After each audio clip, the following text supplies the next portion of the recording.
We welcome Liz Peek, syndicated columnist and Fox News contributor, Rich Lowry, editor-in-chief of National Review, and Katie Pavlich, editor at townhall.com and Fox News contributor.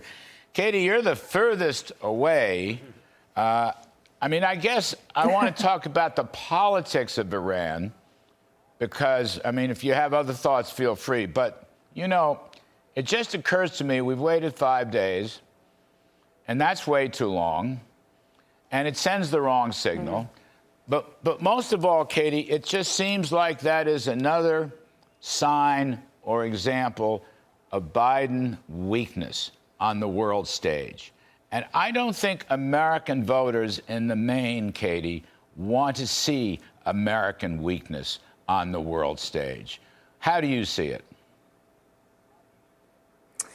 Well, it's so interesting because Secretary of State Antony Blinken yesterday said that he believes the Middle East is in a position that has not been more dangerous since the 1970s. And they should probably hold up a mirror and ask why that is. They continue to say from the White House podium, John Kirby, for example, that they don't want to escalate the situation. They want to de-escalate. But because of their weakness and the refusal to show strength against Iran and instead appease them, they've actually invited escalation by the Iranians. I don't think you can stress enough the fact that the Houthi rebels in Yemen have shut down international shipping in the Red Sea, whether it's attacks on military vessels or attacks on commercial shipping. That is an embarrassment to the United States. It's an embarrassment to the Western world. And if you don't think that bigger players like China are watching to see what they can do with shipping in the South China Sea because the United States is weak, Americans' lives will change significantly if those kinds of things start happening where international shipping is controlled, not by the United States, but by foreign adversaries who don't have free trade and capitalism and getting people the goods that they need in mind. That is going to be a huge, huge problem, I think, for the Biden administration if this weakness continues and you have rebel groups that are funded by Iran continuing to do that. One more thing I would say is that Hamas is an Iranian-backed proxy in the Gaza Strip in the West Bank. They are still holding American hostages in the Gaza Strip right now. And you don't hear the president talking about it or issuing any kind of force to get them back. No, Katie, that's a great point. He never really talks about that. He never talked about it from the very beginning. That's a good point. Well put and well taken. Rich Lowry, I just feel, in a sense, I don't want to be partisan. I don't need to be partisan. I think that Americans want to see a certain toughness and strength when it conducts its foreign relations, okay? That doesn't mean I want wars everywhere, because I don't, actually. But there's something tough here. Biden shows weakness. His primary opponent, Trump, shows toughness. And I think the politics of this is going to play out. So no one has thought that Joe Biden has requisite strength and toughness since the Afghan pullout. That just changed the whole nature of his presidency, and we're seeing it here. It's humiliating. I agree entirely with your monologue, except for maybe one friendly caveat. You said deterrence isn't at play here. It is. We're getting deterred by Iran and its proxies. And the other thing, the last couple of years, but certainly the last several months, we've seen the great reversal failed. So Biden reversed all the stuff. He reversed Trump policies at the border. He reversed the cutoff of UNRWA funding. He reversed the terrorist designation of the Houthis, and he reversed the policy of squeezing Iran fiscally to death. And we see all those were catastrophic mistakes. Liz, that's an interesting point Rich makes. I want to go back to the UN relief workers. So the Bidens made such a big deal about providing, quote unquote, humanitarian aid, and told us time and again that we could trust the humanitarian aid, the relief workers agency in the UN.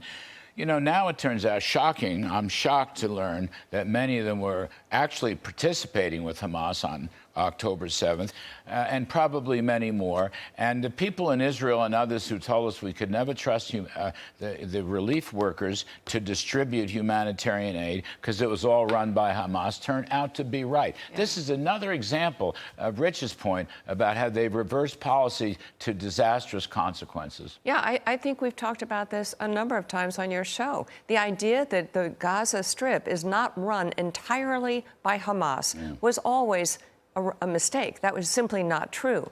But I want to go back to this peace through strength concept, I mean, someone used the expression that Biden has a crippling fear of escalation. We saw it in Ukraine and we've seen it in Iran. Somehow he feels like if we take a positive, aggressive movement somewhere or action against our enemies, that all hell will break loose. Hello, folks, it has already broken loose. And the only way you deter it is by indeed taking a proactive step. I mean, I just find everything they're thinking about is completely backwards. And by the way, it isn't just with our foreign adversaries that Biden looks weak. He looks weak with the progressive left in his party. He looks weak with Lloyd Austin. Lloyd Austin should have been fired. He does, that's true. But I mean, he should have fired some people. He looks weak when he can't find his own Secretary of Defense. Yeah, I mean, but there are jokes about this, but that was it's unacceptable. Not a joke. That's right. It was unacceptable. What if this thing had happened when Lloyd Austin was in the ICU? No one asked him that, I don't believe, at the press conference today. What would have the answer have been? I'm sorry, I couldn't have taken the phone call. I mean, it's inexcusable, and Biden would look bigger if he started getting rid of some of the people in his cabinet who have really let him down. That would have showed strength. Like, I like totally. Lloyd Austin, got to go. Yeah, unacceptable. exactly. But he can't do it, would never do it. You know, remember Trump firing cabinet members. Took a lot of criticism for it. But you know what? I got to say, as somebody who was around most of the time, they deserved it. Yeah, I'm sure. I mean, if you're not producing, if you're running Katie, if you're running in a business, if you're running a big division and your division keeps losing money, you got to throw out one head and bring in another. And Joe Biden doesn't do that. They're all losing money. I don't know what it is. They're all going under. Liz, I just want to come back. Your column, as all your columns are great. This one I found more amusing than many. Trump needs Nikki Haley's donors. Now, you know the Kudlow rule, which is the Kellyanne Conway rule. The donors are always wrong.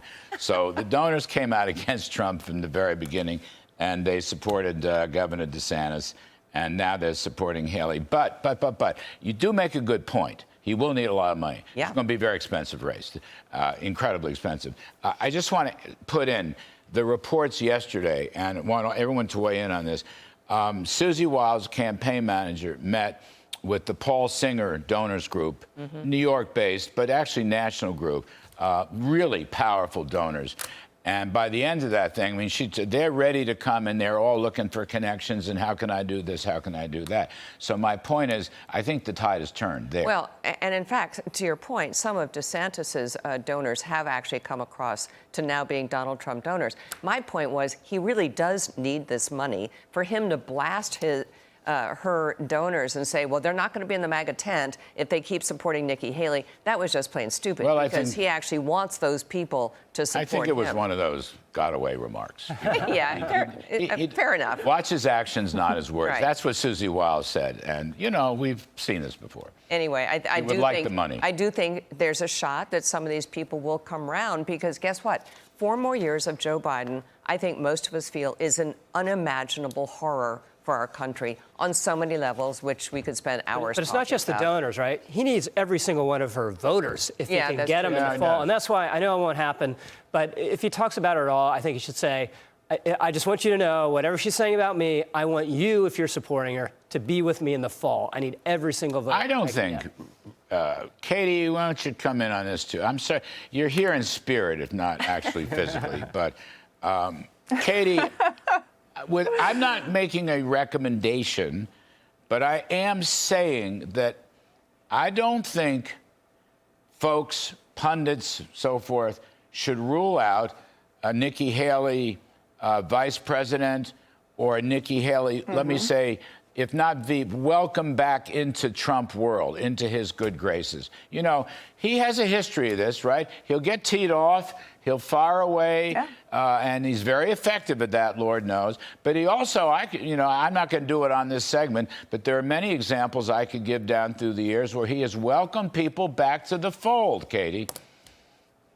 Indeed. He has been reconciliatory both in practice and in recently with his opponents. But the fact is that Nikki Haley is still running against him. And to your point about the vice presidency, there is this theory that she's going to try and move through Super Tuesday to try and leverage a few delegates so that she has this power within the Republican Party when it comes to the convention to try and say, I would be a good vice presidential pick for a number of reasons. The donors, as Liz points out, the voters, as Rich just said, and also the independents who maybe want to vote against Joe Biden, but they're not so sure about a straight Trump ticket. And so certainly it's something that could happen. But the longer she throws insults at him, the worse it's going to be for her. It's not like this is going one way. I mean, she has this, this angry old man campaign out now. She's calling him incompetent, that he's incapable of being the president again. I mean, it's not like these things are going one way on the campaign trail. By the way, I just want to clarify. I'm not recommending that she be on the ticket. I'm just saying he has a way of bringing people back into the fold. Rich Lowry, I'm going to give you the. By the way, he's brought you back into the fold. So there's a perfect example of that. Occasional olive branches. He's merciless in his attacks and then can be extremely forgiving if you say something nice about him or he thinks it suits his interests. I don't see her going to Katie's point. The attacks from Nikki are pretty harsh now, and it'd be hard to backpedal on.